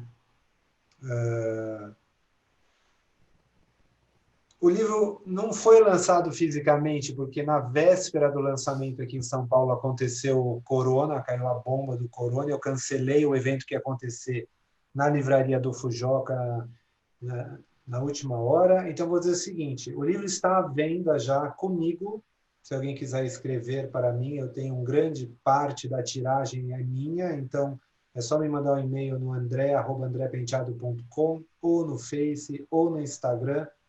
O meu e-mail está no meu site também, mas ele também está à venda na Livraria Madalena, na Editora Madalena, em outros lugares, né? Eu agradeço quem quiser comprar comigo e apoiar o artista, mas também vamos apoiar a editora e também vamos apoiar as livrarias que precisam existir, então, onde for mais confortável para cada um, né? É isso, eu torço para conseguir fazer um lançamento presencial aí, como a gente tem combinado no Fotofest, fazer a exposição, porque ela já está toda pensada ali, eu fiquei muito feliz com ela se desenhou ali para o térreo do prédio. Vamos torcer para toda essa loucura que está acontecendo na nossa vida e cujo governo que nós temos, infelizmente, colabora para a deterioração da situação da saúde no país, né, com procedimentos totalmente fora da lógica científica, do pensamento de como essa situação toda deveria ser vivida. Então, acho que a gente está, por questão desse desmando que a gente vive no país, né, por essa situação que a gente se encontra, desde do impeachment até agora, né, uma tragédia que a gente está vivendo, a construção de todo um discurso de fake news e uma distorção da realidade, uma destruição do Estado e do apoio que a população precisa para um momento desse, né? Eu acho que a gente encara um dos momentos mais terríveis da nossa história, mas vamos torcer para a gente conseguir sobreviver a mais essa, né? Eu que nasci em 70 e vivi grande parte da minha juventude, toda ela sob uma ditadura militar, né? Que eu fico um pouco embasbacado que a gente tenha voltado nesse ponto da nossa história a ter que discutir questões como estamos discutindo hoje, né? Mas tudo passa, tudo passará, E a gente vai continuar na luta aqui de fazer arte nesse país, que também é muito difícil, né? Onde perdemos até o nosso ministério, né? Vale a pena dizer que esses livros foram feitos com apoio de patrocinadores através da Lei Rouanet, né? E que a arte tem um papel essencial e fundamental em qualquer sociedade na elaboração das suas questões, dos seus problemas, na criação de uma subjetividade nacional.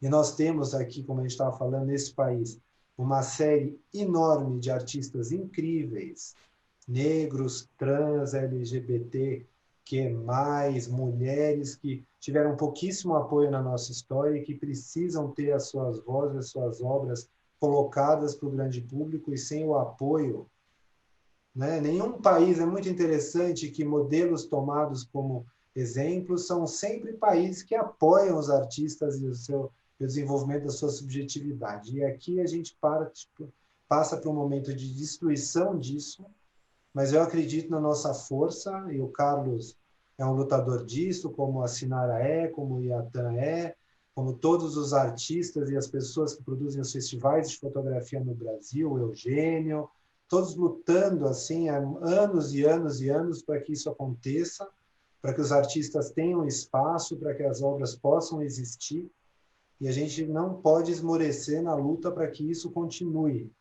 para que a gente retome esse espaço que está sendo tolhido porque é um projeto de destruição de qualquer outra versão que não seja que os que estão no poder agora querem implantar violentamente no nosso país, né?